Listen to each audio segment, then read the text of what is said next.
जी हजरत, welcome back. Welcome to session 2 of audit. पिछली class में मैंने बहुत ही बेसिक चीजें डिस्कस की थी और इस सेशन 2 के अंदर मैं उसी क्लास को लिंक करके आगे बढ़ता हूं। सर कंपनी कौन चला रहा है, कंपनी कौन ऑपरेट कर रहा है? Board of. ठीक है, अगर मैं कहूं जी कंपनी के कप्तान कौन है? Board of. अच्छा, अब बात नोट कीजिएगा, जो बोर्ड ऑफ डायरेक्टर्स हैं उसको हम एक और नाम से पुकारते हैं, दोस्त चार्ज विद गवर्नेंस। रिपीट करें, दोस्त चार्ज विद, जिसको हम कहते हैं TCWG। देखें, मैं कुछ टर्म्स पे ना आपको लॉक करवा रहा हूं। जब मैं ये कहूंगा तो आप ये समझेंगे, ताकि मेरा और आपका जो कनेक्शन है वो जबरदस्त हो जाए। जब मैं क्लास में BOD कहूंगा, जब मैं इस लेक्चर में BOD कहूंगा तो मैं किसकी बात कर रहा हूं? और जब मैं TCWG की बात कर रहा हूं तो मैं किसकी बात कर रहा हूं? Board of. अच्छा, एक और वर्ड है मैनेजमेंट का। मैनेजमेंट, जब हम मैनेजमेंट कहेंगे तो मैनेजमेंट में सब आ गए। अगर मैं कहूं जी केएनएस की मैनेजमेंट, तो केएनएस की मैनेजमेंट में मैं भी आ गया। केएनएस की मैनेजमेंट में जुनैद खालिद भी आ गए, हसन डुसानी भी आ गया, रमीज राय भी आ गए, एडमिन के लोग, तमाम लोग आ गए जी। हर बंदा किसी ना किसी रोल में मैनेजमेंट का रोल प्ले कर रहा है। लेकिन अगर मैं कहूं केएनएस का BOD, उसमें दो लोग आएंगे, मैं और sir Khalil. KNS, Khalilullah Sheikh and Sajid Kapadia. अगर मैं कहूं जी केएनएस के दोस्त चार्ज विद गवर्नेंस, तो उसमें वो लोग आएंगे जो केएनएस के हर एक्शन के जवाबदेह होंगे। If something goes wrong at KNS, कोई चोरी हो गई, कोई फड्डा हो गया, बाहर हंगामा हो गया, कोई जो है ना वो अल्लाह माफ कर अफरा तफरी हो गई, बोलेंगे हाँ भाई कौन है इदारे का इंचार्ज, कौन है? तो इदारे का इंचार्ज फिर मुझे सामने आना पड़ेगा, हाँ जी मैं जिम्मेदार हूं, मुझे बताएं क्या मसला है। तो एक वर्ड है मैनेजमेंट और एक वर्ड है TCWG। जब हम कहेंगे ना मैनेजमेंट, क्या आवाज में जान नहीं आ रही यार? हाँ, मैनेजमेंट में तमाम लोग आ गए, मैनेजमेंट में तमाम लोग आ गए। लेकिन जब मैं कहूंगा TCWG, तो I am only talking about board of directors, जिसमें ED भी आ गया। और ठीक है, सपोज करें BOD में 10 लोग हैं। कितने लोग हैं? 10 लोग हैं। 1 2 3 4 5 6 7 8 9 10। इन 10 लोगों में एक कप्तान होगा। एक होता है कंपनी के तमाम फंक्शंस का कप्तान और एक होता है BOD का कप्तान। जो BOD का कप्तान है उसको हम बोलते हैं चेयरमैन। क्या बोलते हैं उसको? Chairman. This will be further discuss in the lecture of code of corporate governance. ठीक है जी। जो कंपनी के तमाम फंक्शंस का कप्तान है, क्या का रिपीट करो, ये सारे चीजें आगे आएंगी, आपने बोलना पड़ेगा, आपने चीजें जहन में रखनी। कहें कंपनी के तमाम functions, finance, sales, marketing, procurement, whatever department भी है, उसका जो कप्तान है उसको हम कहते हैं CEO, chief executive officer. Chief का है, चीफ नहीं का है, चीफ हो सकता है, चीफ एग्जीक्यूटिव ऑफिसर। ठीक हो गया। इसका मतलब है कंपनी के फंक्शंस का कप्तान कौन और BOD का कप्तान कौन? चेयरमैन। ठीक है जी। मैंने और तुमने कंपनी में पैसा लगाया और हम चले गए अपने काम में। अगर मैं अपनी मिसाल दूं, मेरे पास कई कंपनी के शेयर्स हैं, मैं तो उनके रोजमर्रा के मामलात में इन्वॉल्व नहीं हूं, मैं तो कॉलेज चला रहा हूं। मेरे पास एग्री ऑटोस के शेयर्स हैं मिसाल के तौर पे। अब वहां डेली बेस पे क्या हो रहा है मुझे क्या पता, मैं तो केएनएस चला रहा हूं। सर तो फिर कंपनी कौन चला रहा है? जिनको हमने एनुअल जनरल मीटिंग में, जो हमने F4 लॉ में पढ़ा हुआ है, इसीलिए लॉ पहले है, ऑडिट बाद में है, कि जब एक बच्चा ऑडिट की क्लास में आएगा तो उसको बेसिक कॉन्सेप्ट्स पता होने चाहिए।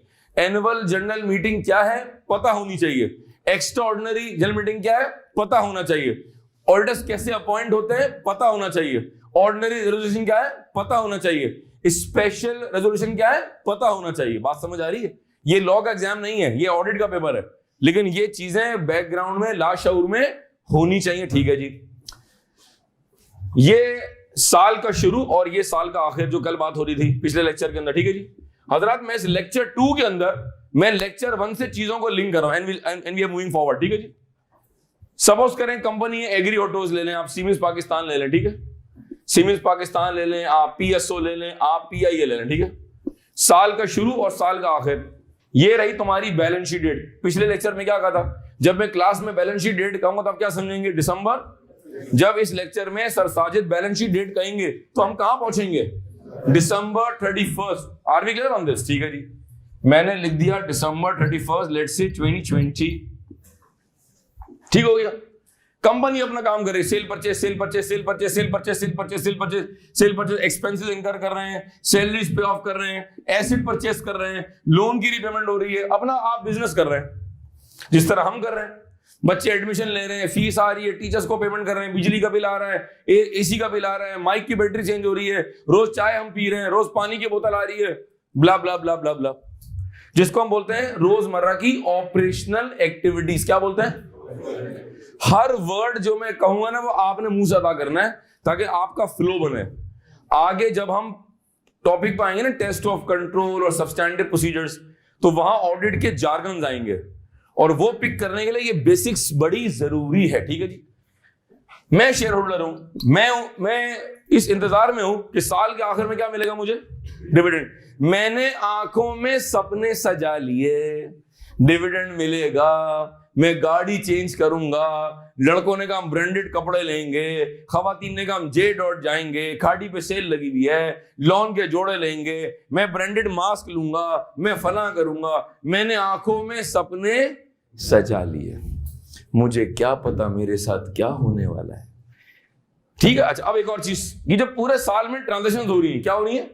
T for transactions.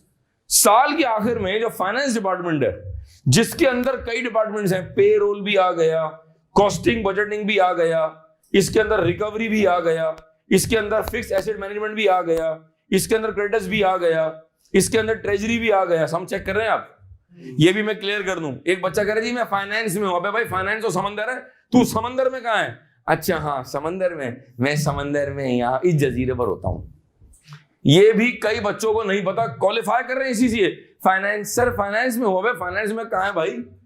मैं आपसे पूछूं आप कहां रहते हैं? जी मैं डिफेंस में हूं। भाई किस फेज में हो? कौन सी स्ट्रीट पे हो? खैबाने तहात पे हो? खैबाने राहत पे हो? कहां हो? बोला बट डिफेंस में हूं। इसका मतलब है झूठ बोल रहे हैं आप, लियारी के रहने वाले हैं, आप छुपा रहे हैं। तो भाई बताओ ना फाइनेंस में कहां हो? सर आप और हम ACCA के बाद क्वालिफाई, आप, मैं तो क्वालिफाइड हूं, आप क्वालिफाई करके कहां जा सकते हैं? आप इस फाइनेंस की दुनिया में कहीं भी फिट हो सकते हैं। You will be capable of working into any department once you qualify इंशाल्लाह। बात समझ आ रही? ठीक है जी। 12 महीने ये अपना काम करते रहे। 12 महीने बाद जब फाइनेंशियल स्टेटमेंट्स बने, क्या बने जी? हजरात जब मैं इस लेक्चर के अंदर, पूरे लेक्चर के अंदर जब मैं फाइनेंशियल स्टेटमेंट्स कहूंगा तो तमाम कारकुन क्या समझेंगे? भाई क्या कह रहे हैं? भाई किसकी बात कर रहे हैं? कहो P&L, balance sheet, cash flow, statement of change in equity और नोट्स टू दी क्यू के। एक ऑडिटर जब ऑडिट रिपोर्ट साइन करता है तो वो financial statements taken as a whole पर ओपिनियन देता है, किसी एक सिंगल पार्ट पर नहीं देता। वो बात समझ आ रही है? अब उसके दो मेन पार्ट है, P&L और बचपन से पढ़ते आ रहे हैं। हाँ जी, F3 में पढ़ा, F7 में पढ़ा और पता नहीं कहां का पढ़ा, जो कॉमर्स से आ रहा है अपने फर्स्ट ईयर में पढ़ा। हालांकि समझ आपको वहां कभी नहीं है कि हो क्या रहा है, लेकिन बहरहाल अब समझ आ गया होगा, आ जाना चाहिए भाई। P&L और ये बनता है फॉर द गारंटेड और ये बनता है एज ऑन। बात समझ आ रही है ना? ठीक है जी। साल के आखिर में जब अकाउंट्स बने, साल के आखिर में जब अकाउंट्स बने, अच्छा एक बात मैं और ऐड कर दूं, हर डिपार्टमेंट का एक कप्तान होगा। We need a captain. We need a captain. We need a Babar Azam और we need a Sarfaraz for every department. उस कप्तान को हम कहते हैं हेड ऑफ डिपार्टमेंट। क्या बोलते हैं? HOD। कहो HOD। फाइनेंस का भी HOD होगा, सेल्स का भी HOD होगा, यहां भी एक HOD होगा और यहां भी एक HOD होगा। फाइनेंस के कप्तान के कई नाम होते हैं। कोई CFO कह रहा है, कोई डायरेक्टर फाइनेंस कह रहा है, कोई जनाब फाइनेंशियल कंट्रोलर कह रहा है, कोई सीनियर मैनेजर फाइनेंस कह रहा है। हम यहां डेजिग्नेशन याद करने नहीं आए, हम यहां डेजिग्नेशन याद करने, हमें यह पता हो कि जरा मल्टीपल डेजिग्नेशंस जो कि कॉर्पोरेट वर्ल्ड में इस्तेमाल होते हैं। ठीक है जी। साल के आखिर में 12 महीने बाद जब फाइनेंस के कप्तान ने फाइनेंशियल स्टेटमेंट्स बताए बोर्ड ऑफ डायरेक्टर्स को, कहा भाई ये हालात चल रहे हैं, तो पता चला कि profit is below the level of expectation. जी साल में हालात बड़े खराब थे, कोविड था, फला था, ये हालात खराब हो गए, डॉलर जो है ना कहां पहुंच गया, महंगाई बढ़ गई है, हमारे मार्जिन्स कम हो गए, इन्फ्लेशन था, सैलरी में इजाफा करना पड़ गया, blah blah blah blah blah. Because of all this blah blah blah जो प्रॉफिट था वो क्या हो गया? वो कम हो गया। जो एक्सपेक्टेशन थी वो क्या थी? हाई, और जो एक्चुअली में आया वो लो हो गया। ठीक है। अब साल के आखिर में आपने शेयर होल्डर्स को AGM में बताया कि भाई ये तो प्रॉफिट एज पर एक्सपेक्टेशन हुआ ही नहीं, लिहाजा चूंकि प्रॉफिट ऑलमोस्ट ना होने के बराबर है, लिहाजा इस साल कोई डिविडेंड नहीं है। इसका स्टॉक मार्केट में जो इंपैक्ट पड़ा, जो कंपनी की शेयर प्राइस 150 रुपए की थी वो मार्केट में हो गई जनाब 80 रुपए की या 70 रुपए की। इसका मतलब है डिविडेंड से भी गए और कैपिटल गेन से भी गए। शेयर होल्डर ने धावा बोल दिया और कंपनी के बाहर नारेबाजी, ना मंजूर ना मंजूर, हमें ये अकाउंट ना मंजूर, टायर जला दिए भाई लोगों ने। अब पाकिस्तानी कौम थी, टायर एक्स्ट्रा पड़े हुए थे, मिट्टी का तेल घरों में जखीरा किया हुआ था, फौरन आपने आग लगा दी। नहीं भाई, आप आग ना लगाएं। शेयर होल्डर ने कहा जी हमें आपके अकाउंट पर विश्वास या ट्रस्ट नहीं है। अच्छा जी, अब बीओडी कसमें खा रही है, अल्लाह पाक की कसम, अल्लाह पाक की कसम, ये सेल जेन्युइन थी, अल्लाह पाक की कसम, प्रॉफिट बिल्कुल ठीक है। सर साजिद से पूछेंगे केएनएस कैसा, तो मैं तारीफ करूंगा बुराई करूंगा? तारीफ ही करूंगा। कैंपस आपका जो है, आपका पैसा लगा हुआ है। अगर मैं आपसे पूछूं बताएं मैं कैसा लग रहा हूं, अगर आप मुझसे पूछे सर बताएं आपको आप कैसे लग रहे हैं, ऑब्वियसली डैशिंग हूं मैं। सर आपने शक्ल देखी अपनी? जब आप मुझसे मेरी तारीफ करवाएंगे तो मैं तो तारीफ ही करूंगा। जब आप मुझसे मेरे कैंपस की बातें पूछेंगे तो मैं तो तारीफ ही करूंगा। जब आप मुझसे मेरी फैकल्टी का पूछेंगे मैं तो अच्छा अच्छा ही कहूंगा। तो क्या मेरा ओपिनियन बाइस्ड है अनबाइस्ड है? जवाब दें, बाइस्ड है। हाँ, आपको केएनएस के बारे में पूछना है, आप उन बच्चों से पूछें जो यहां से पास आउट करके गए, या बाहर वालों से पूछें, तो वो आपको बताएंगे हाँ जी कैंपस अच्छा है, हाँ ये कुछ मसले हैं, हाँ जी कैंटीन के ये मसाइल हैं, हाँ जी जीसीआर के मसाइल हैं, हाँ जी और कैरम बोर्ड भी होता तो स्नूकर की टेबल भी होती, तो बाहर वेले पार्किंग भी होती। अब आप सुनते जा रहे हैं। अब जो आपको ओपिनियन मिल रहा है वो क्या है? बाइस्ड है अनबाइस्ड है? Is it neutral? Yes. Is it independent? Is it unprejudiced? Yes. इसका मतलब है बीओडी से कहें आपकी कसमें खाने से हमें आपके अकाउंट्स पर यकीन नहीं आ सकता। We can not trust your statement because you are the people who have prepared the accounts and you and your team have made the accounts. लिहाजा पूरे 12 महीने अकाउंट्स के कप्तान आप लोग थे, अकाउंट्स बनाने वाले आप लोग हैं। लिहाजा जिसने अकाउंट्स बनाए, क्या कहा? जिसने अकाउंट्स, ये जुमले रिपीट करो, जिसने अकाउंट्स बनाए 12 महीने, जिसने अकाउंट्स बनाए, जिस पार्टी ने अप्रूव किए, वो पार्टी फाइनेंशियल स्टेटमेंट्स पर कभी भी इंडिपेंडेंट ओपिनियन नहीं दे सकती। लिहाजा therefore we need a team of independent people who can express an independent opinion। और ये इंडिपेंडेंट वो लोग होंगे जिनका कंपनी से कोई ताल्लुक, जिनकी कंपनी पे कोई डिपेंडेंस नहीं होगी। यहां से कहानी शुरू होती है और सीन में दाखिल होते हैं। घोड़े पे सवार आ रहे हैं जनाब, कौन जी? एक लश्कर आ रहा है जी, दूर से धुएं के बादल दिख रहे, हाथों में नेजा लिए, आंखों में सपने सजाए। कौन आ रहा है?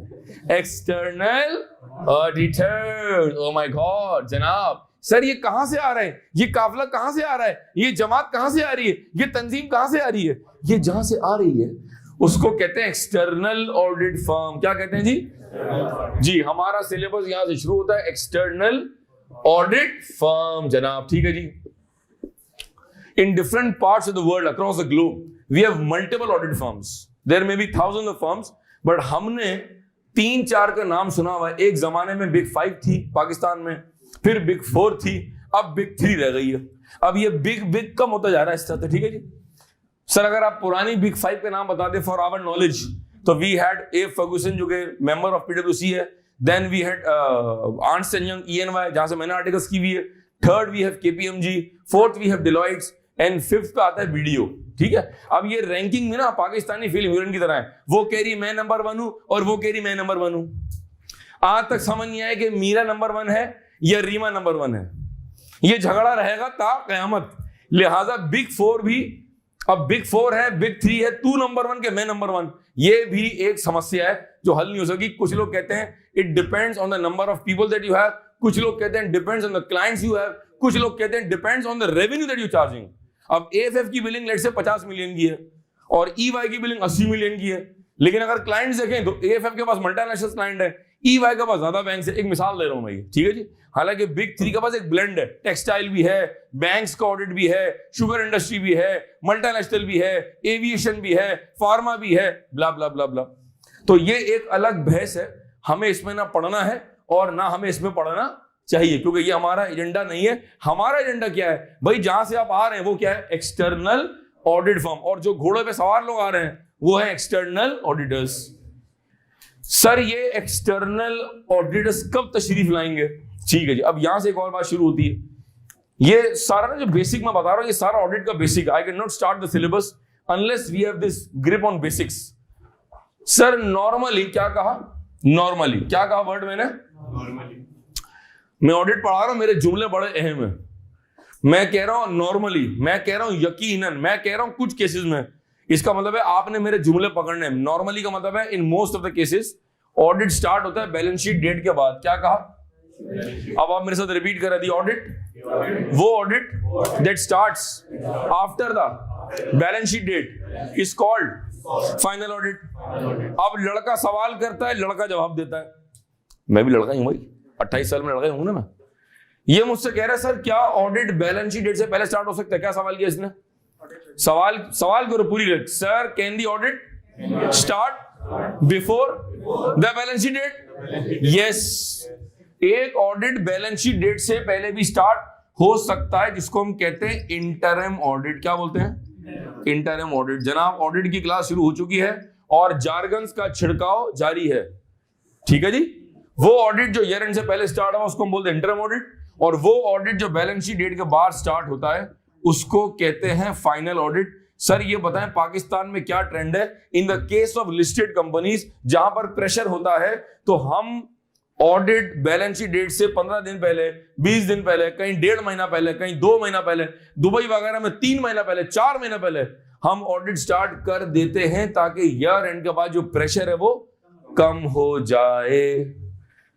एक जमाने में स्कूल्स और कॉलेज में मिड टर्म एग्जाम हुआ करते थे, फिर हम प्रीलियम देते थे, फिर हम फाइनल पेपर देते थे। सर ये प्रीलियम का क्या कॉन्सेप्ट है? सर ये मिड टर्म एग्जाम क्यों होते हैं? ताकि अगर मिड टर्म होंगे तो आप उस वक्त तक के जो आपने सिलेबस कवर किया है उसकी तैयारी हो जाएगी।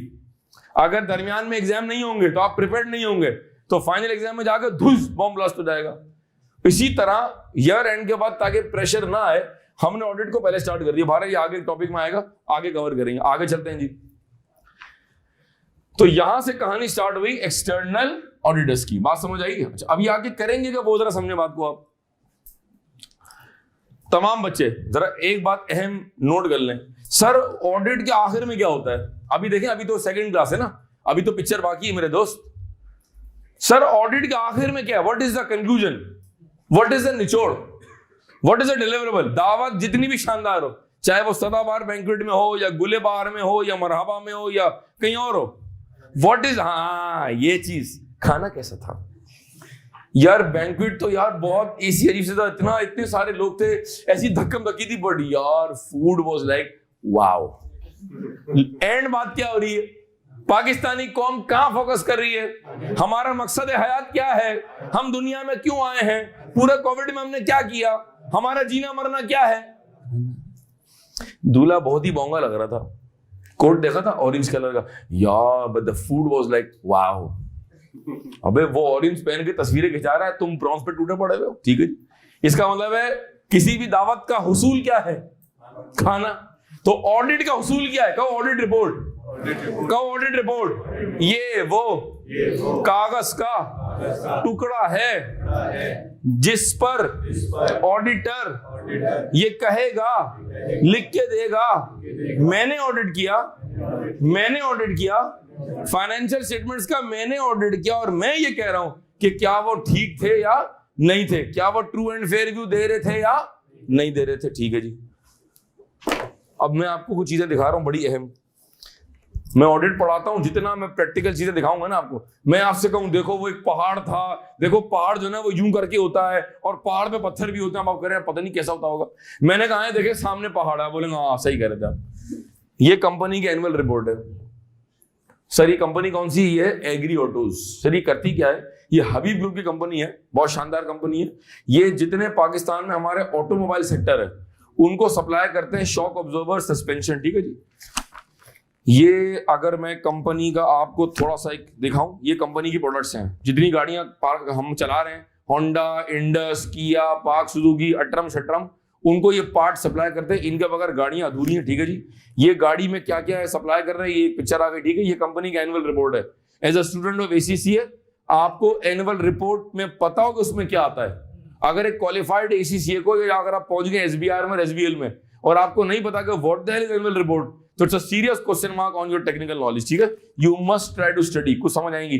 नोटिस ऑफ एजीएम आ गया हमारे पास, इसमें जो फाइनेंशियल हाइलाइट्स इसके अंदर आ गई, ठीक है जी। कंपनी का विजन, कंपनी का mission, chairman report, directors report, company की सीएसआर एक्टिविटीज, ब्ला ब्ला ब्ला। जो बात इसमें हमारे लिए इंपॉर्टेंट है वो ये कागज है, ये वो कागज है जिसके लिए हमने पूरी महफिल सजाई है और आप जैसे हसीन लोग हमने जमा किए एक छत के नीचे। उफ, क्या उर्दू बोलता हूं मैं। जरा अपनी मैक्सिमम आवाज में जरा पढ़ना क्या लिखा हुआ है, जहां मेरी उंगली रखी हुई है। ठीक है जी, जी सर आप जरा ट्राई करेंगे। वो खातून थी, आप एक मर्द हैं जी। इंडिपेंडेंट ऑडिटर जी, क्या सुना? इंडिपेंडेंट। हाँ, ये कौन किससे बात कर रहा है? एग्री ऑटोस के एक्सटर्नल ऑडिटर, एग्री ऑटोस के शेयर होल्डर से बात कर रहे हैं, ठीक है। और लिखा हुआ है टू मेंबर्स, वो मेंबर बोले तो ठीक है जी। अब ये ऑडिट रिपोर्ट में क्या लिखा है ये तो बात की बात है, ठीक है। अब ये पहला पेज, इत्तेफाक इतनी बार ये किताब खोली गई है कि कागज भी हाथ में आ गया। पहला पेज, दूसरा पेज, तीसरा पेज, चौथा पेज और पांचवा पेज। पांचवें पेज पर आकर EY का सिग्नेचर आ रहा है, लिखा हुआ EY Ford Rhodes, Karachi office, date 13 सितंबर 19। ये रिपोर्ट कब साइन हुई है? ये रिपोर्ट साइन हुई है 13 सितंबर 2019 का। और डेट ऑफ रिपोर्ट, ये वो रिपोर्ट है, ये वो डेट है, ये वो डेट है जब एक्सटर्नल ऑडिटर ने ये कागज पे लिख के दिया कि accounts are giving a true and fair view या अदरवाइज। जरूरी थोड़ी है कि अकाउंट सही बने हुए होंगे।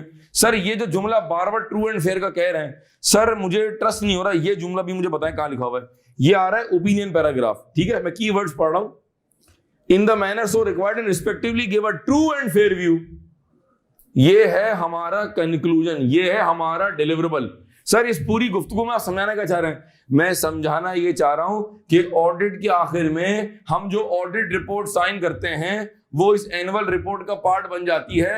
और ये एनुअल रिपोर्ट पूरे पाकिस्तान में जितने हमारे सूबे हैं, जितने हमारे शहर हैं, जहां जहां शेयर होल्डर हैं, चाहे वो माइनॉरिटी शेयर होल्डर है या मेजॉरिटी है, गोरा है, काला है, पढ़ा लिखा है, जाहिल है, पाकिस्तान में, पाकिस्तान से बाहर है, उसके एड्रेस पर ये एनुअल रिपोर्ट मौसूल होगी, उसके रजिस्टर्ड एड्रेस पे पहुंचाई जाएगी और वो खोल के देखेगा। और अगर वो थोड़ा समझदार हुआ और वो पढ़ा लिखा हुआ तो वो, और अगर वो मेरी तरह चालाक भी हुआ, चार्टर्ड अकाउंटेंट भी हुआ, तो वो जाकर सबसे पहला कागज खोलेगा ऑडिट रिपोर्ट का और वो कहेगा हाँ भाई accounts are giving a true and fair view. फिर वो कहेगा आहा, अब वो एक रिलैक्स जोन में चला गया। और अगर यहां होता कि accounts do not give a true and fair view तो एक चीख की आवाज आती ऐसे करके। इसका मतलब है देयर इज अ प्रॉब्लम। बात समझ आ रही है? ये हमारा एंड है। ये इस ऑडिट रिपोर्ट तक पहुंचने के लिए हमने ये महफिल सजाई है और हम ये सिलेबस पढ़ रहे हैं। क्या बात समझ आई है? इसका मतलब है ये एंड प्रोडक्ट है। और ये कौन, ये रिपोर्ट किसने बनाई है? एक्सटर्नल, ठीक है। ये यूं कहें कि ये ऑडिट किसने किया है? ऑडिट फर्म ने। रिपोर्ट साइन कौन कर रहा है? ये वो लोग हैं जिनका कंपनी से कोई ताल्लुक, इसीलिए हम इनको कह रहे हैं इंडिपेंडेंट ऑडिटर्स। क्या बोल रहे हैं? चलो जुमले रिपीट करो। कहो एक्सटर्नल ऑडिटर्स। एक्सटर्नल वो लोग जिनका कंपनी से कोई ताल्लुक नहीं है। एक्सटर्नल जो बाहर से आ रहे हैं। External auditors, independent auditors, statutory auditors, mandatory auditors, मुख्तलिफ सिनोनिम्स हैं। सर हम क्लास में किस नाम से पुकारेंगे? हम कहेंगे एक्सटर्नल या इंडिपेंडेंट ऑडिटर्स। हजरत यहां हम आपको 1 मिनट दे रहे हैं। ये जो बोर्ड पे डायग्राम बना हुआ है, जो मैंने अंडरस्टैंडिंग दी है, मैं आपको 2 मिनट दे रहा हूं। डायग्राम को नोट करें और जो आपको समझ आया वो अपने ओन वर्ड्स में नोट करें। Take 2 minutes. जी हजरत, लेट्स मूव फॉरवर्ड। अब मैं बताने जा रहा हूं सर ये ऑडिट में करते क्या है। बिफोर यू मूव फॉरवर्ड, ये सवाल मैं कर रहा हूं, ये ऑडिट में करते क्या? सवाल करो, ऑडिट में क्या करते हैं? हम ऑडिट कर रहे हैं केनवुड पाकिस्तान का, हम ऑडिट कर रहे हैं डॉलर्स का, हम ऑडिट कर रहे हैं मिसाल के तौर पे आईफोन कंपनी का, हम ऑडिट कर रहे हैं गूगल कंपनी का, हम ऑडिट कर रहे हैं सीमेंस का, हम ऑडिट कर रहे हैं प्रोक्टर एंड गैम्बल का, हम ऑडिट कर रहे हैं कोलगेट पाम ऑलिव का। ये जो मैं बार बार कह रहा हूं हम ऑडिट कर रहे हैं, हम क्या कर रहे हैं? हम क्या करने गए होंगे? चले जी, अब आप मेरे साथ रिपीट करें। सर हम सेल्स वेरीफाई करेंगे। सर मैं कॉस्ट ऑफ सेल्स वेरीफाई करूंगा।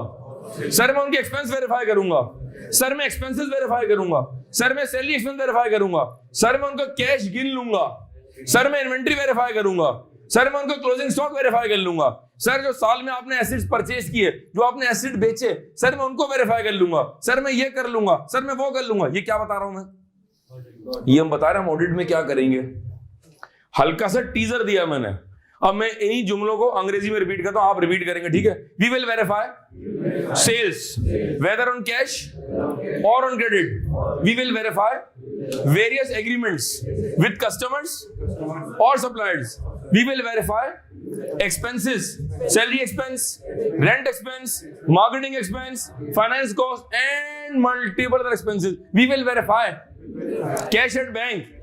We will obtain, we will request the client to give us bank statements, bank reconciliations, journal ledger, trial balance, because we are conducting an audit of financial statements, जिसका मतलब है दौरान audit एक audit firm या auditors P&L balance sheet को verify कर रहे होंगे।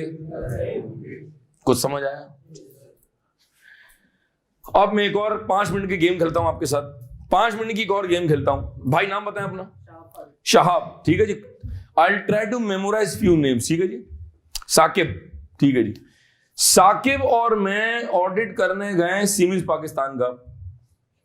साकिब मेरा असिस्टेंट है और मैंने कहा साकिब आपने वेरीफाई करनी है सेल्स। सर तो साकिब किन डॉक्यूमेंट्स को वेरीफाई करेगा जिनका ताल्लुक किससे होगा? सेल से होगा। कस्टमर ने सीमिस पाकिस्तान को ऑर्डर दिए होंगे, फिर सीमिस पाकिस्तान ने सेल्स ऑर्डर इशू किए होंगे, फिर सीमिस पाकिस्तान ने माल बेचा होगा, तो गेट पास बना होगा, तो डिलीवरी नोट बना होगा, तो GDN बना होगा, तो इनवॉइस बनी होगी, तो फिर इनवॉइस से कुछ पेमेंट आई होगी, कुछ पेमेंट नहीं आई होगी, जिसका रिमाइंडर लेटर भेजा होगा, फिर फॉलोअप कॉल की होगी, ब्ला ब्ला ब्ला। क्या मैं सेल्स से जुड़े रिलेटेड डॉक्यूमेंट्स बता रहा हूं? जब तुम ये वेरीफाई कर रहे हो तो तुम क्या कर रहे हो? सर मैं ऑडिट कर रहा हूं, लेकिन मैं इस वक्त जो हेड ऑफ अकाउंट कर रहा हूं वो सेल्स है। मैं चाह रहा हूं अगले 10 मिनट में ना आप लोग मैच्योर हो जाओ, एकदम बड़े हो जाओ, चीता बना दूंगा। शहाब वेरीफाई कर रहे हैं कैश एट बैंक। सर 2 चीजें, cash in hand, cash at bank. Cash in hand क्या? जो कंपनी के गले में ईयर एंड पर मौजूद था। सपोज करो 1 लाख पड़े में। सवाल आपसे, क्योंकि आप माशाल्लाह फॉर्म में, मुझे बताएं कैश इन हैंड को कैसे वेरीफाई करेंगे? सर हम लोग वो कैश इन हैंड का जो होता है सर्टिफिकेट ले लेंगे। कैसे लोगे, क्या करोगे? मुझे प्रोसीजर बताओ। काउंट कर लेंगे। भाई मैं आसान बात पूछता हूं, मुश्किल बात तो मैं करता ही नहीं ऑडिट में। अम्मी ने मना किया मुझे, सुबह अम्मी ने मुझे बोल के भेजा है, अच्छा पढ़ाना। मैंने कहा ओके मामा, अल्लाह हाफिज, आई लव यू टू। मैंने मामा से कहा ठीक है। यार एंड पर कैश को क्या कर लेंगे? काउंट कर लेंगे, जैसे मेमन गिनता है। और यकीन करें नोट गिनने का अपना ही मजा है। यकीन करें अल्लाह पाक ने नोट में ना हुस्न रखा हुआ है। यकीन करें आप, अपने हो तो ना। अच्छा कभी कभी गैरों का भी अपना ही मजा है। ला देना 1 लाख की गड्डी। इसका मतलब है यार एंड पर कैश गिनना है। साकिब क्या है? It's a procedure. कौन प्रोसीजर है? अब आप वेरीफाई कर रहे हैं cash at bank. Cash at bank, cash book के 2 column, cash column, bank column, और एक बैंक अकाउंट चल रहा है। मुझे बताएं कि कैश एट बैंक को वेरीफाई करने के लिए तुम क्लाइंट से क्या क्या कागज मांगोगे? Bank statement, very good. Bank reconciliation, cash book का एक्सट्रैक्ट, जर्नल लेजर का extract, bank reconciliation, unpresented cheques की लिस्ट, अनक्लियर्ड चेक्स की लिस्ट, ब्ला ब्ला ब्ला। ऐसा होगा? ये डॉक्यूमेंट्स जो आप मांग रहे हैं, तो आप ये क्या कर रहे हैं? सर मैं ऑडिट करने गया हूं। तो तुम ऑडिट में आजकल कौन सा हेड ऑफ अकाउंट कर रहे हो? सर मैं आजकल कैश एट बैंक कर रहा हूं। जबरदस्त। आपका नाम, स्पेलिंग क्या है? आप वेरीफाई कर रही हैं फिक्स्ड एसेट्स। आप और मैं ऑडिट कर रहे हैं 3M पाकिस्तान का, जो ये इस तरह के इक्विपमेंट्स इंपोर्ट करके पाकिस्तान में सेल करते हैं, जिनका लगा हुआ मल्टीमीडिया। 3M के डिफरेंट प्रोडक्शन, जिनमें प्रोजेक्टर्स भी हैं, मल्टीमीडियाज भी हैं। आप वेरीफाई कर रही है fixed assets. She is verifying fixed assets. Now you tell me, fixed assets को वेरीफाई करने के लिए एज एन ऑडिटर आप कौन से डॉक्यूमेंट्स क्लाइंट से मांगोगे? Name any one of them. कोई एक कागज बताएं जी, एनीबॉडी। साल में जो एसेट परचेज की उनका परचेज ऑर्डर होगा। साल के शुरू में कोई एसेट का बजट बना होगा, वो क्लाइंट से बजट ले लेंगे। जो एसेट आपने परचेज किए होंगे उनकी कोई GRN बनी होगी, उनकी सप्लायर से इनवॉइस आई होगी, वो फिजिकल कहीं रखे हुए होंगे, उन पर डेप्रिसिएशन चार्ज हो रही होगी, और हो सकता है आपने उनकी इंश्योरेंस कराई होगी, उसका इंश्योरेंस का कोई एग्रीमेंट होगा, ईयर एंड पर क्लाइंट के पास एक लिस्टिंग होगी कि इस वक्त हमारे पास व्हीकल्स ये है, प्लांट एंड मशीनरी ये है, लैंड एंड बिल्डिंग ये है, कोई एसिड का ब्रेकअप होगा, कोई लिस्टिंग होगी, वो हम क्लाइंट से मांगेंगे। हम क्लाइंट से पूछेंगे कि आपने पिछले साल के मुकाबले में 30% एसिड इस साल परचेज किए, तो इसकी क्या वजह है, आपने एसिड्स क्यों परचेज किए, ऐसा क्या था। मैं क्लाइंट से रीजनिंग लूंगा। ये कर रही है सेल्स का हेड। मैंने इनसे कहा कि जाके जरा पूछें डायरेक्टर सेल्स से कि इस साल सेल्स बढ़ने की वजह क्या है। तुम हाथ में राइटिंग पैड और कागज लेके पेन लेके क्लाइंट के पास चले गई, and you ask the client please tell me why the sales have increase as compared to 30% of last year. अब क्लाइंट तुम्हें रीजनिंग दे रहा है। ये जब हम क्लाइंट से पूछ रहे हैं ये एक्सपेंस कैसे बढ़ गए, ये सेल क्यों बढ़ गई, ये कैश एडवांस क्यों कम हो गया, ये जीपी मार्जिन कैसे बढ़ गया, ये आपका कैश फ्लो आउट क्यों हो रहा है, ये लोन जो आपने कहां से लिया हुआ है, ब्ला ब्ला ब्ला। ये जो हम क्लाइंट से क्वेश्चंस कर रहे हैं साकिब भाई, we are asking multiple questions from the client as part of our external audit. कुछ समझ आया हजरत? फिर 1 मिनट दे रहा हूं, इस पूरी गुफ्तगू में जो समझ आया नोट करें। शाबाश शाबाश। कोई एक जुमला लिख रहे हैं, 2 जुमले लिखे हैं, शाबाश, कम ऑन जी हजरत। आगे चलते हैं। क्या लिखा हुआ है मैंने? ENY। क्या लिखा हुआ है मैंने? PSO। ठीक है। अब जो अगले 10 मिनटों में मैं बताने जा रहा हूं दैट इज मोर इंपॉर्टेंट। ठीक है सर, ये ऑडिट फर्म है। क्या है ये ऑडिट फर्म है। ये जो ऑडिट फर्म होती है ना, जिसके मैंने आपको एग्जांपल्स दिए थे, PwC है, ENY है, KPMG है, डिलॉइट है, रहमान सरफराज है, BDO है, शेखा मुफ्ती है, हारून जकरिया है, मल्टीपल फर्म्स है हमारे पास। ठीक है, ये होती है पार्टनरशिप फर्म्स। क्या होती है ये? पार्टनरशिप। अगर मैं कंपेयर करूं ENY को सीमेंस पाकिस्तान से, तो siemens Pakistan is not an audit firm, it's an industry. अगर मैं आपसे सवाल करूं, अगर मैं शाह से सवाल करता हूं, शाह आजकल आप कहां जॉब कर रहे हैं? शाह ने कहा सर मैं सीमेंस पाकिस्तान में। ठीक है, मैंने कहा आप कहां जॉब कर रही हैं? और सर मैं फर्म में हूं। तुम इंडस्ट्री में काम कर रहे हो और तुम फर्म में काम कर रही हो। क्या कहा मैंने? आप ऑडिट फर्म में और आप इंडस्ट्री में काम कर रहे हो। मैंने कहा आप कहां काम कर रहे हो? सर मैं मीजान बैंक में होता हूं, आप भी इंडस्ट्री में काम कर रहे हो। बेटा आप कहां काम कर? सर मैं PSO में होता हूं, आप भी इंडस्ट्री में काम कर रहे हो। बेटा आप कहां होती हो? सर मैं KPMG में हूं, आप ऑडिट फर्म में हो। इसका मतलब है एक है ऑडिट फर्म और एक है इंडस्ट्री। ये फर्क समझ आ गया? कॉर्पोरेट वर्ल्ड में अगर हम बात करें PSO की, सीमेंस की, तो we have board of directors, जिसमें होता है चेयरमैन और एक होता है CEO। इन कॉन्ट्रास्ट ऑडिट में ऐसा नहीं होता है, एक ऑडिट फर्म में ऐसा नहीं होता है। ऑडिट फर्म में वी हैव पार्टनर्स। अब ये पार्टनर कौन होता है ये थोड़ी देर में पता चल जाएगा आपको। ये जो ऑडिट फर्म की टॉप हायरार्की है, इसको कहते हैं ऑडिट पार्टनर्स। क्या बोलते हैं इसको? सर जिस तरह कन्वेंशनल कंपनी में CEO होता है या चेयरमैन होता है, तो क्या ऑडिट फर्म में भी कोई एक कप्तान होता है? यस। पूछो कौन होता है? पूछो कौन होता है? उसको कहते हैं कंट्री मैनेजिंग पार्टनर, CMP। क्या बोलते हैं? या उसको बोलते हैं टेरिटरी लीड पार्टनर। ENY में इस वक्त जो CMP हैं, बड़े अच्छे दोस्त हैं हमारे, आसिम सिद्दीकी साहब हैं इस वक्त। पूरे EY पाकिस्तान के वो हेड हैं। नाउ इमेजिन कि क्या उनका लेवल होगा। अगर मैं बात करूं फर्गूसन की, तो we have one territory partner का नाम है Salman. He is the territory lead partner. इसका मतलब है दोनों ऑडिट फर्म में और एक कन्वेंशनल इंडस्ट्री के अंदर डेजिग्नेशंस का फर्क है। ये ऑडिट फर्म है, वो इंडस्ट्री है। इंडस्ट्री में तमाम बैंक्स, तमाम insurance, leasing, pharmaceutical, automobile sector, sugar industry, textile, सब आ गया। तो अगर आप फ्यूचर में कहीं जॉब की बात करेंगे, तो मैं आपसे सवाल करूंगा आपने जॉब कहां करनी है? आपने कहा सर मुझे कहीं ऑडिट फर्म में प्लेस करने हैं आप, तो बात कुछ और है।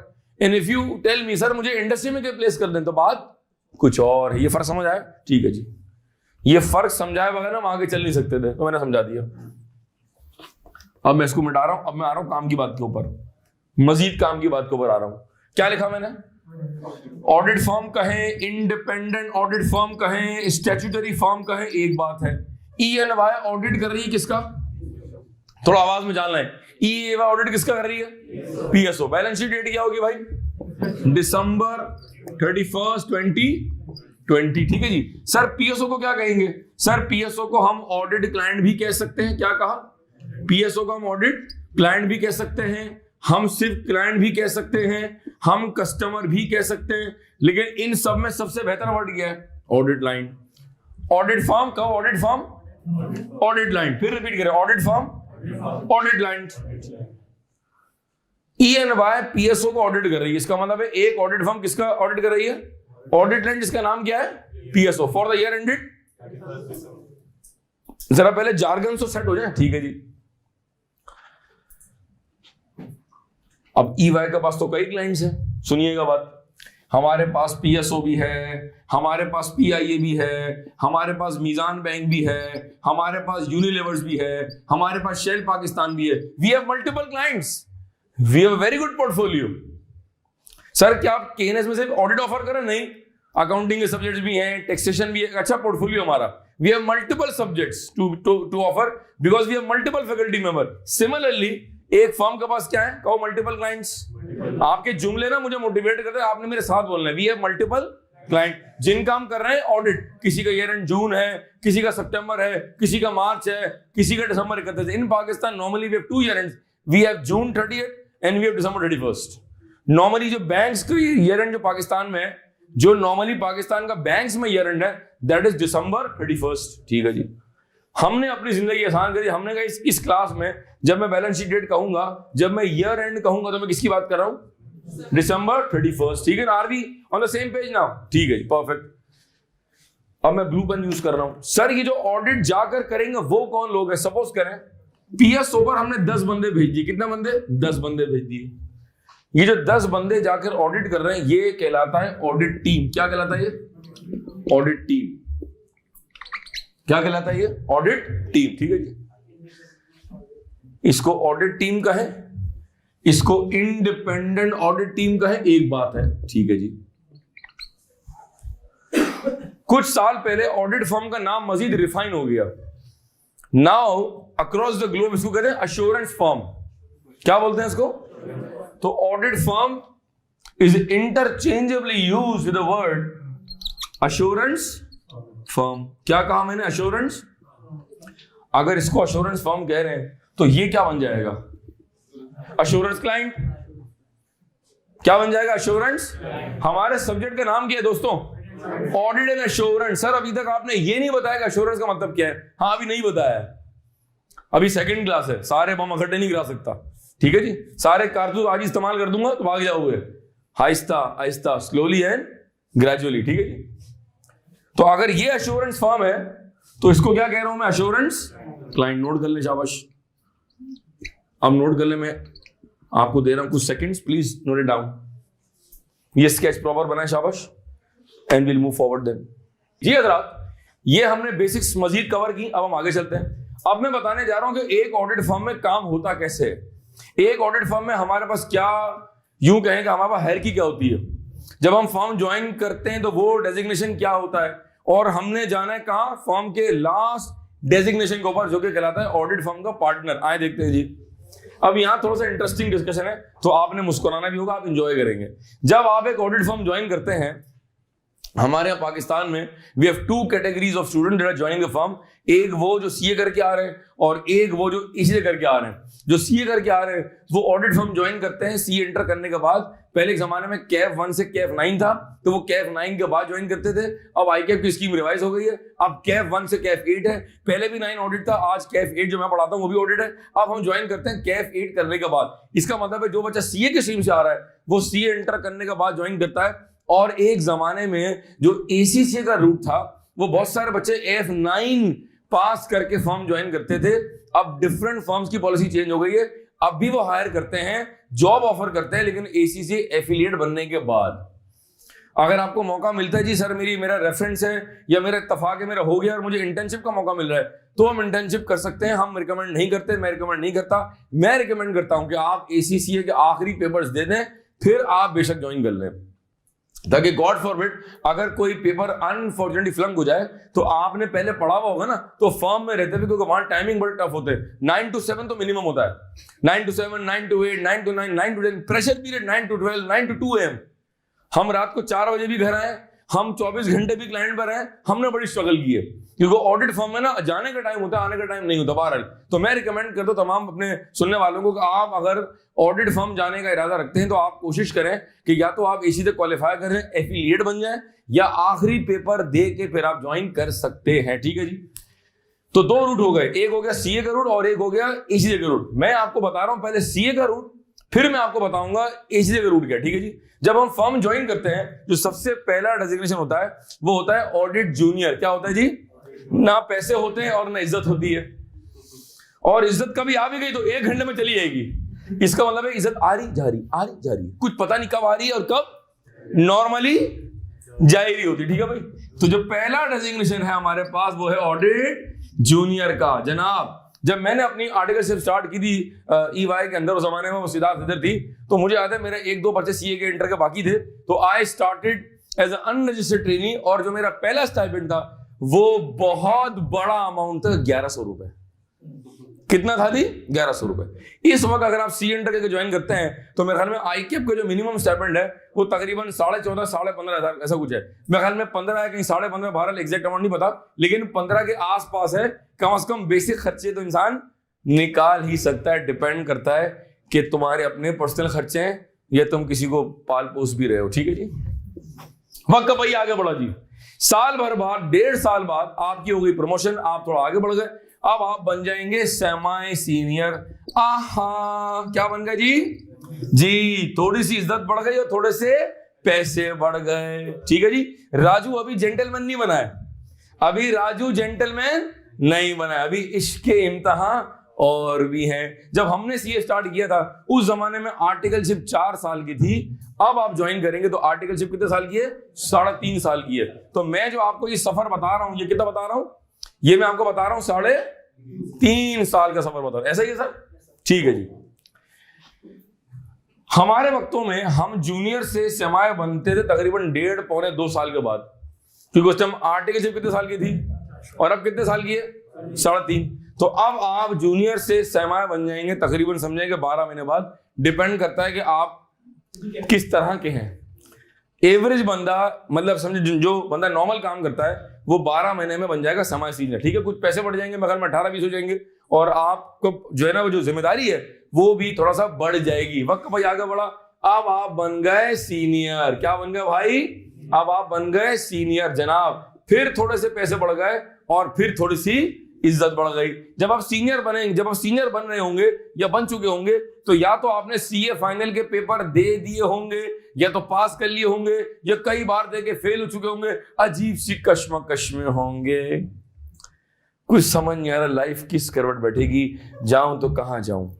एक तरफ उसका फॉलो अप, डैडी मुझसे सवाल कर रहे हैं, मैं क्या जवाब दूं, मैं क्या जवाब दूं, मेरे बस में नहीं है, जाने दो उसको, मत तबाह करो उसको, तुम पहले अपने पेपर पे फोकस करो। बात समझ आ रही? ठीक है जी, आगे चलें जी। अच्छा, अब यहां पर एक मसला है सर। वो मसला क्या है? अगर मिसाल के तौर पर सर हमारे पास, अगर हम आईकेप की बात करें तो हमारे पास फाइनल में 8 एग्जाम्स है। We have CFAP and then we have MSA। ठीक है जी। 6 पर्चे यहां हैं और 2 पर्चे यहां हैं। अगर किसी बंदे ने with in articles of 3.5 years, ACCA की आर्टिकलशिप कितने साल की है और आईकेप की कितनी है? 3.5 साल की है। ठीक है। अगर किसी ने 3.5 साल में 8 पर्चे निकाल लिए विद इन आर्टिकल, अगर किसी ने 8 पर्चे निकाल लिए, तो मेरे ख्याल में अगर मैं अप्रोक्सीमेट बताऊं तो इस वक्त जो आईकेप का स्टाइपेंड राइटिंग रेट 40 और 50 प्लस। अभी आप आर्टिकलशिप कर रहे हैं, अभी आप जॉब पे नहीं लगे। ठीक है। तो अगर आपने क्वालिफाई कर लिया, मैं एक जगह बीच में छोड़ रहा हूं, अगर आपने यहाँ क्वालिफाई कर लिया और आपकी आर्टिकलशिप खत्म हो गई, तो और अगर आपको फर्म ने जॉब ऑफर कर दी, जो पहला डेजिग्नेशन है वो है असिस्टेंट मैनेजर। क्या बन जाएंगे आप?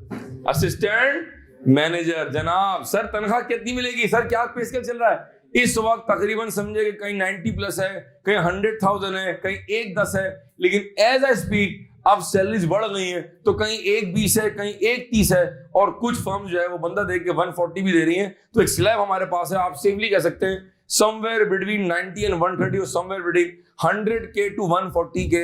सर क्या यहाँ गाड़ी मिलेगी? डिपेंड करता है। अगर आप 3 साल का उनसे कॉन्ट्रैक्ट साइन करते हैं तो आपको मिल जाएगी गाड़ी। राजू बन गया जेंटलमैन। राजू होंडा सिविक नहीं चलाएगा, राजू सिटी भी नहीं चलाएगा, राजू चलाएगा ऑल्टो। सर मैं नहीं खेल रहा, तुम्हें खेलना पड़ेगा। उसमें भी सीएनजी लगी हुई है। अब आप पुल पे जा रहे हैं, आपकी हट रही है। गाड़ी चलाऊं, डेक चलाऊं, सीएनजी चलाऊं, क्या चलाऊं? ठीक, आगे चलो। सर असिस्टेंट मैनेजर कितना साल रहेंगे आप? असिस्टेंट मैनेजर आप रहेंगे तकरीबन को 2-2.5 साल। एक नॉर्मल जो प्रमोशन होती है वो होती है तकरीबन 2-2.5 साल के बाद, जिसके बाद आप बन जाएंगे मैनेजर। क्या बन जाएंगे भाई? मैनेजर। हो सकता है सर सैलरी क्या होगी यहाँ पर? जो मैनेजर होगा उसकी salary could be somewhere between 140 to 170K और गाड़ी वही रहेगी। हो सकता है कि आपको कल्टस भी दे दी जाए। बहरहाल ये डिपेंड करता है फर्म के ऊपर, डिपेंड करता है कि आपने एग्रीमेंट क्या साइन किया है, डिपेंड करता है कितने साल की आपने उनको कमिटमेंट दी है। और एक बार जो मैं कमिटमेंट कर लूं तो फिर मैं अपने आप की भी नहीं सुनता। साकिब वैसा ही है? ठीक है, आगे चले। सर मैनेजर बनने के बाद वक्त का पहिया आगे बढ़ा और अब राजू आहिस्ता आहिस्ता बड़ा जेंटलमैन बनता जा रहा है। ठीक है जी, अब आप बन जाएंगे सीनियर मैनेजर। क्या बन जाएंगे? और सीनियर मैनेजर बनते ही मैंने अपनी फर्म से कह दिया कि मैं ते हांडा ही लेसा, मैं ते हांडा ही लेसा। अब मुझे मिलेगी हांडा सिटी। अब तू ससुराल होंडा सिटी में जाएगा, तेरा बरम पड़ेगा, तेरा रोप पड़ेगा। वो ससुर जो गेट पे लेना नहीं आता था वो अब आएगा, क्योंकि तू सिटी ड्राइव करके आ रहा है और तूने सीट बेल्ट भी लगाया हुआ है। ठीक है जी, 12 आगे चले। सर पैकेज क्या होगा? भाईजान यहाँ जो हमारा पैकेज होगा वो आप समझे कि 170 से लेके और आप समझे 2.25 और 2.5 लाख के दरमियान होगा। और तुम इम्तियाज स्टोर से और चेस से अच्छा राशन परचेज करोगे and you have a good quality of life sweet heart. ठीक है जी, ठीक है, बात समझ रहे हैं आप? ठीक है जी। सीनियर मैनेजर बनने के बाद सर फिर क्या होगा? सर यहां तक नोट करें, आगे का रास्ता थोड़ा मुश्किल है। अब बेसिकली नारा ना चुका है, आगे झील सैफुल मलूक है, रास्ता थोड़ा ना हमवार भी हो सकता है। सर यहां तक नोट करें, हम आगे बढ़ते 2 मिनट के बाद। शाबाश, यहां तक नोट करें एंड विल मूव फॉरवर्ड जी। मैनेजर बनने के बाद हम बन गए सीनियर मैनेजर। सर उसके बाद हमारे पास ऑडिट फॉर्म में practical Pakistan we have 2 further roads. एक रोड जा रहा है टुवर्ड्स ऑडिट पार्टनर और एक रोड पार्टनर ही को जा रहा है, लेकिन वो जरा चौरंगी काट के जा रहा है, वो है डायरेक्टर का। अच्छा, मेरे तमाम बच्चे मेरी बात सुनिए जरा गौर से। देखेंगे जो ऑडिट फर्म है ना, यहां पर ऊपर आने का और प्रमोशन का एक ही क्राइटेरिया है, मेरिट। आप चार्टर्ड अकाउंटेंट है लेकिन आपकी वो अप्रोच नहीं है। आप एसीसी का मेंबर है लेकिन आप टेक्निकली बहुत साउंड नहीं है, आपकी पर्सनैलिटी नहीं है। मैं हमेशा बच्चों से कहता हूं, it's the way you talk, it's the way you walk. एक बंदा फॉर्म में ऐसे चल रहा है, मैं तो कभी हायर नहीं करूंगा, और एक बंदा चल रहा है ऐसे करके। आप अपने आप को कैरी कैसे करते हैं? आपके हैंड गेस्चर्स, आपका आई कॉन्टेक्ट, आपका एग्रेसिव एटीट्यूड, ये बड़ा मैटर करता है कॉर्पोरेट वर्ल्ड के अंदर। तो हर बंदा यहां तक नहीं पहुंच सकता। पाकिस्तान में और दुनिया के मुख्तलिफ ममालिक में 80% लोग जो हैं, जो हमारे सीए की फील्ड में है, वो सीनियर मैनेजर बनने के बाद यहां से निकल जाते हैं, क्योंकि आगे रास्ता और पतला हो गया है। एक रोड पर 3 गाड़ियां यूं और 3 गाड़ियां आ रही और जा रही हैं, रोड बड़ा है। आहिस्ता आहिस्ता रोड पतला होता जा रहा है। अब यहां सिर्फ एक ही गाड़ी का रोड जा रहा है। अगर यहां हमारे पास 15 बंदे हैं और ऊपर एक पोजीशन है, अब मुझे पता है 15 बंदों में से कितने बंदों को पार्टनर बनाना है? आपने एक बंदे को बनाना है। इसका मतलब है 14 बंदे कहां जाएंगे? फिर उनको यहां से इंडस्ट्री मूव होना पड़ेगा। अगर एक बंदा 2.5 लाख के पैकेज पर यहां है ना, सीनियर मैनेजर है, वो भी बिग 4 में या बिग 3 में या बिग 5 में, जो भी आप कह लें आप, वो कम से कम 50,000 के जंप पे जाएगा आगे। और अगर यहां सिटी मिल रही है तो मोस्ट प्रोबेबली उसको मिलेगी होंडा सिविक प्रोस्मेटिक। और आप 3.5 सवा 3, अब यहां से आप मीजान बैंक जाएं, यहां से आप एविएशन जाएं, यहां से आप फार्मा जाएं, यहां से आप दुबई मूव हो जाएं, ऑस्ट्रेलिया खुला हुआ है। अब मैं बात कर रहा हूं सीए फील्ड की बात कर रहा हूं। Chartered accountants are working in New Zealand, Australia, we have people in Dubai, we have loads and loads of our resource in Saudi Arabia, जो है ना, वो जिद्दा में लोग काम कर रहे हैं, रियाद में है, न्यूयॉर्क में है, शिकागो में है, you name the country and we have our ICAP members over there. तो बहुत सारे लोग बाहर भी चले जाते हैं। 1-2 को फर्म ने ऑफर दिया, अगर आप थोड़ा रुक जाएं तो हम आपको बना देंगे पार्टनर। ये ऑडिट फर्म का सबसे बड़ा डेजिग्नेशन है, ऑडिट पार्टनर। ये वो बंदा होता है जो ऑडिट रिपोर्ट साइन करता है। क्या कहा मेरे बच्चों? मैं रिपीट करवाता हूं, वो बंदा, वो शख्स जो ऑडिट फर्म में रिपोर्ट साइन करता है, that person is called audit partner. एक बंदे को आपने पार्टनर बना दिया और दो को आपने कहा जरा 1 साल होल्ड कर लें आप, तो पहले आपको बनाएंगे डायरेक्टर। ये समझें कि एक आपने वैक्यूम निकाला है उसके लिए, बंदा लूज भी नहीं करना चाह रहे और पार्टनर बनाने की जगह भी नहीं है, क्योंकि हमारे यहाँ पाकिस्तान में जितनी फर्म्स है वो किसी ग्लोबल फर्म की मेंबर फर्म है, तो आपको अप्रूवल बाहर से चाहिए क्योंकि आपकी कॉस्ट बढ़ जाएगी। अब मिसाल के तौर पे यूके से कॉल आ रहा है जी कि आप सफर करें, अभी होल्ड करें, अभी आपके पास ना तकरीबन 30 पार्टनर्स है, अभी आपने 2 साल तक किसी को पार्टनर नहीं बनाना है और हम बंदा लूज भी नहीं करना चाह रहे हैं, तो 2 साल तक उस बंदे को आपने क्या बना दिया? डायरेक्टर। अब आप जब डायरेक्टर बनाएंगे ना तो package, the salary package would be somewhere between 5 lakh to 8 lakh rupees per month with Honda civic. फर्क सिर्फ इतना है कि डायरेक्टर रिपोर्ट साइन नहीं कर सकता। क्या कहा? डायरेक्टर रिपोर्ट साइन, ये बहुत बड़ा फर्क है। डायरेक्टर रिपोर्ट साइन 2 साल में आपने उस बंदे को, 1 साल में, 1.5 साल में उस बंदे को आपने क्या बना दिया? ऑडिट फर्म का पार्टनर। या डायरेक्ट सीनियर मैनेजर से क्या बन गया? वो पार्टनर। अब पार्टनर बनने के बाद ना जो सैलरी पैकेज है उस पे ना बड़ी आज भी बड़े कंफ्यूजन होते हैं। They have a fixed part and they have a variable part. एक होता है फिक्स्ड अमाउंट और एक होता है वेरिएबल अमाउंट, ठीक है ना। अब अगर मैं एवरेज बताऊं ना आपको, average the fixed amount start from 8 lakh to 10 lakh rupees per month.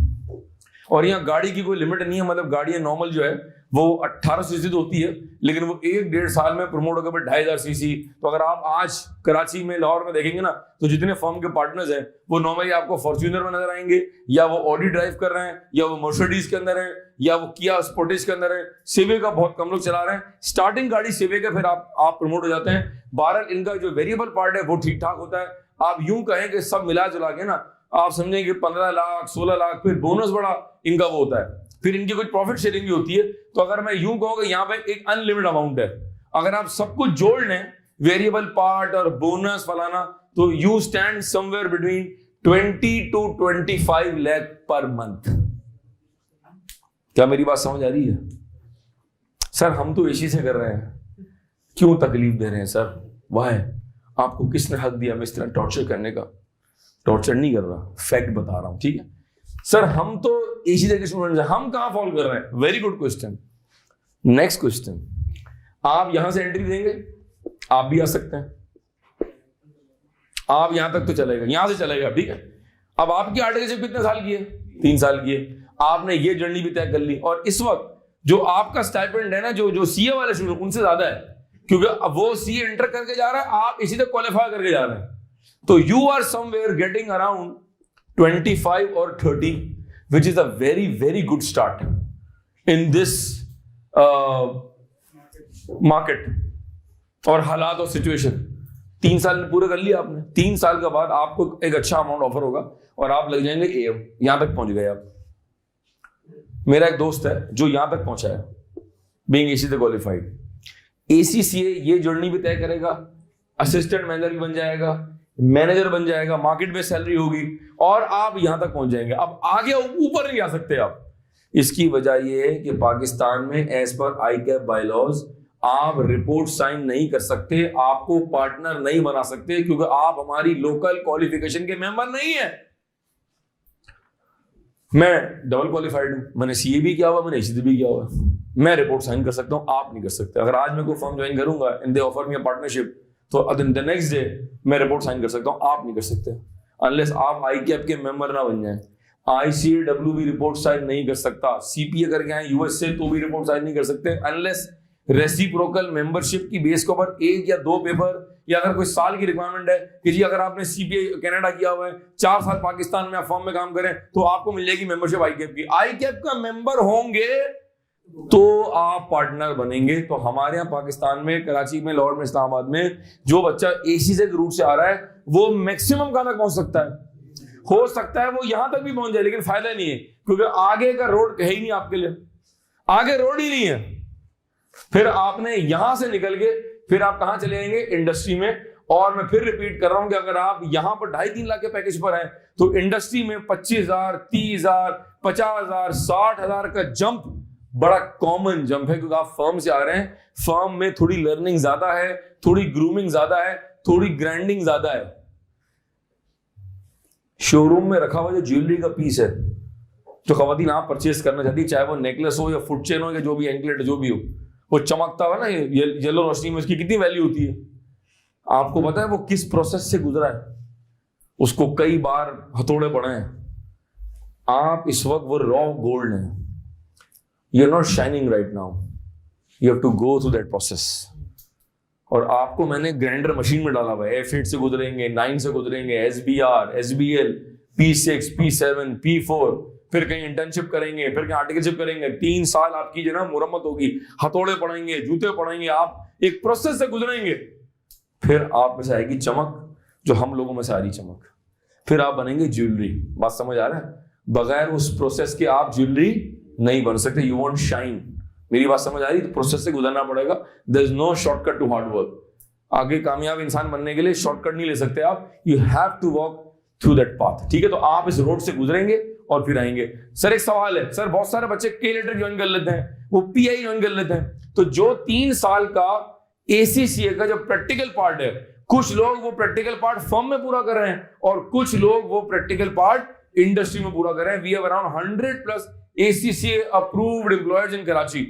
के इलेक्ट्रिक है, HBL है, मीजान बैंक है, PIA है और बहुत सारे ब्रांड्स हैं। वहां भी आप 3 साल पूरे कर सकते हैं और ऑडिट फर्म में भी आप 3 साल पूरे कर सकते हैं। कम बैक अगेन, ये जो ऑडिट पार्टनर है ये किसी भी फर्म का जो है वो लास्ट डेजिग्नेशन है। अच्छा, यहां भी फिर हमारे पास 2 चीजें और है, सीनियर पार्टनर, जूनियर पार्टनर। यहां भी एक, सपोज करें फर्म में 10 पार्टनर्स है। कितना पार्टनर्स है? 10। 1 2 3 4 5 6 7 8 9 10। कुछ जूनियर है, कुछ सीनियर है। सीनियर जूनियर में भी फर्क होगा, 2-3 लाख रुपए महीना का। गाड़ी का भी फर्क होगा। जो बिल्कुल फ्रेश पार्टनर बना वो सिविक चला रहा होगा, जिसको 5 साल हो गए वो फॉर्च्यूनर में आ रहा होगा। ये होगा, ये थोड़ा सा फर्क होगा, आहिस्ते आहिस्ते ग्रो करेंगे ना।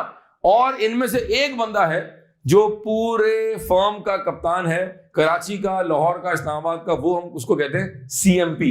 उसको हम बोलते हैं कंट्री मैनेजिंग पार्टनर, जो कि तमाम ऑफिस का हेड है। इसका मतलब है इनमें से एक बंदा होगा जिसको हम बोल रहे हैं कंट्री मैनेजिंग पार्टनर, या उसको कुछ फर्म्स में कहा जाता है टेरिटरी लीड पार्टनर। वो जो पार्टनर होगा, ऑब्वियसली बात है, उसका पैकेज डिफरेंट होगा। अब जो है सारे पार्टनर जो है वो उस शख्स को रिपोर्ट कर रहे होंगे। ये पार्टनर भी रिपोर्ट साइन करने में इन्वॉल्व है और ये ऑब्वियसली पूरे फर्म का कप्तान है। तो अगर तो नॉर्मली होता ये कि वो खुद डायरेक्टली ऑडिट में इन्वॉल्व नहीं होता, वो बाकी काम देख रहा होता है, लेकिन अगर वो भी किसी क्लाइंट पर डायरेक्टली इन्वॉल्व होगा तो वो भी रिपोर्ट साइन कर सकता है, क्योंकि उसका डेजिग्नेशन जो है वो पार्टनर का है। Nobody in the audit firm can sign the report unless you are an audit partner। हजरात, ये मैंने आपको थोड़ा सा हायरार्की क्लियर की है।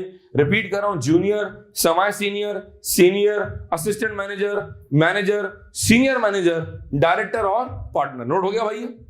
अच्छा, अब मुझे एक और बड़ी अहम बतानी कि सर ये फर्म में काम कैसे होता है। तो before we wind up the session, अगर मैं क्विकली आपको बताऊं कि सर ये काम कैसे होता है और एक ऑडिट टीम की हायरार्की क्या होती है। ये तो हमने पूरी फर्म के हवाले से बात की ना हमने, हाँ है ना, ये हमने बात की फर्म के हवाले से, ठीक है।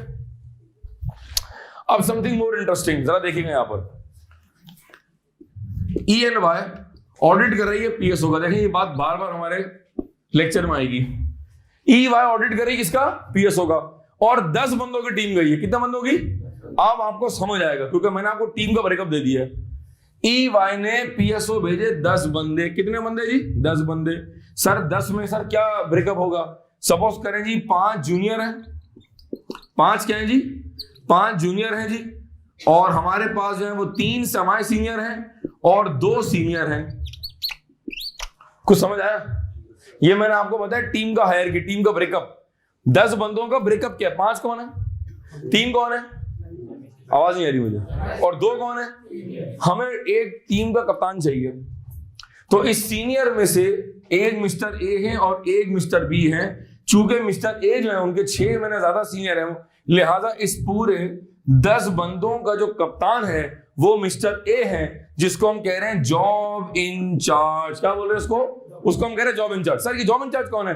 ये वो बंदा है, जॉब इंचार्ज वो बंदा है जो ऑडिट क्लाइंट पर इन 10 बंदों का कप्तान है। क्लाइंट को कोई मसला है, जॉब इंचार्ज। क्लाइंट पर फटा हो गया, जॉब इंचार्ज। टीम में आपस में मसला है, जॉब इंचार्ज। टीम में लोग अच्छा काम कर रहे हैं, जॉब इंचार्ज। टीम में काम नहीं हो रहा, जॉब इंचार्ज। वो उसको ये कह रहा है, वो उसको ये कह रहा है, any kind of dispute, job incharge.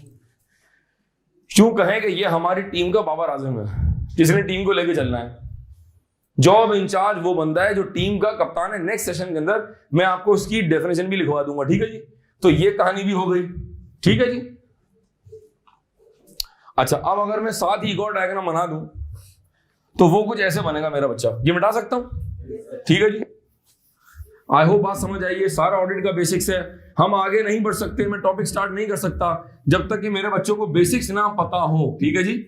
ये बहुत इंपॉर्टेंट है। अच्छा जी, अब जरा बात समझिएगा। अब मैं बना रहा हूं ट्राइंगल ऐसे लेटा हुआ, ठीक है, और फिर हम यहां सेशन क्लोज करेंगे and then we will continue the next session. ये देखें जरा, audit junior, semi senior, senior. एक मिनट देख लें, फिर कॉपी कीजिएगा जरा, पहले एक मिनट देख लें। सर साजिद ये बताएं कि हमने कितने बंदों की टीम भेजी है?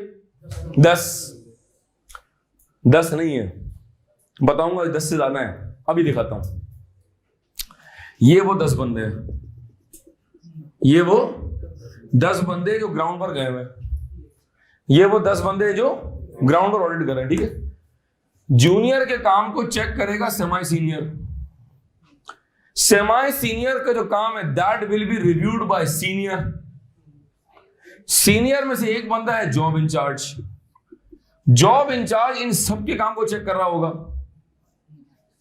फिर रिपीट कर रहा हूं, the work of junior will be reviewed by semi senior, the work of semi will be reviewed by senior and the work of senior will be reviewed by job in charge.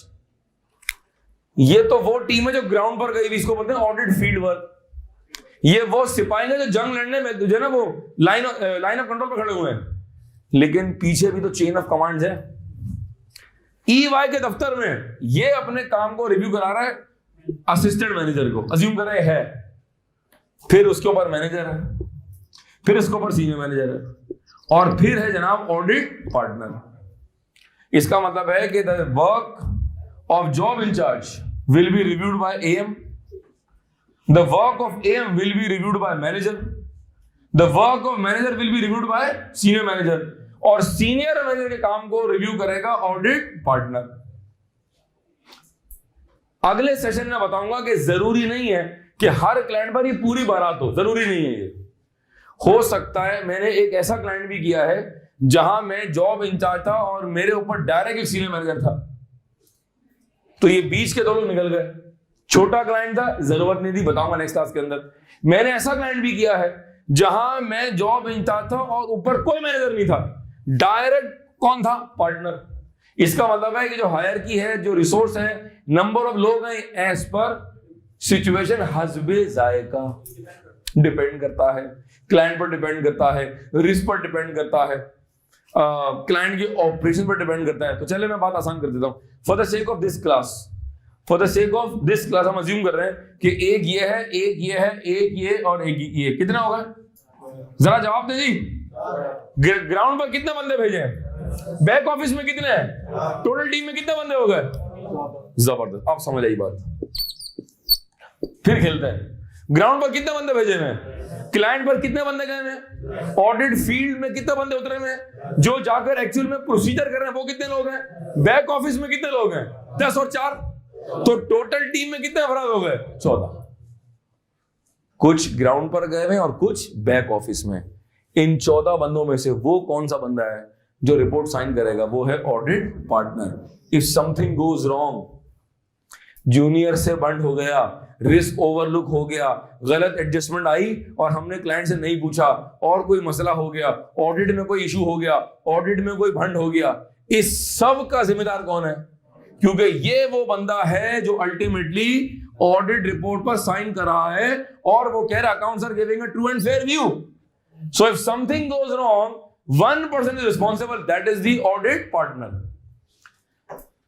थोड़ा सा आपकी curiosity को कम करने के लिए या हो सकता है बढ़ाने के लिए सर अगर मिसाल के तौर पर ये EY है जिसके अंदर 15 पार्टनर है, 1 2 3 4 5 6 7 8 9 10 11 12 13 14 15, इस पार्टनर के काम में इशू निकल आया, एक पार्टनर के रिपोर्ट में फंड निकल आया, क्लाइंट ने, शेयर होल्डर ने, किसी और इंस्टीट्यूशनल शेयर होल्डर ने आप पर सूट फाइल कर दिया कि जी आप भी मिले हुए इसके अंदर, to be discussed in future as 240 fraud, बात करेंगे उसके अंदर भी, हम बेसिक्स पर बात कर रहे हैं।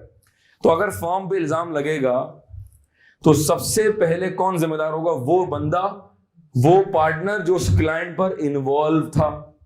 और अगर कोई सिविल या क्रिमिनल लायबिलिटी आई तो वो तो बेयर करेगा, साथ में तमाम पार्टनर्स बेयर करेंगे।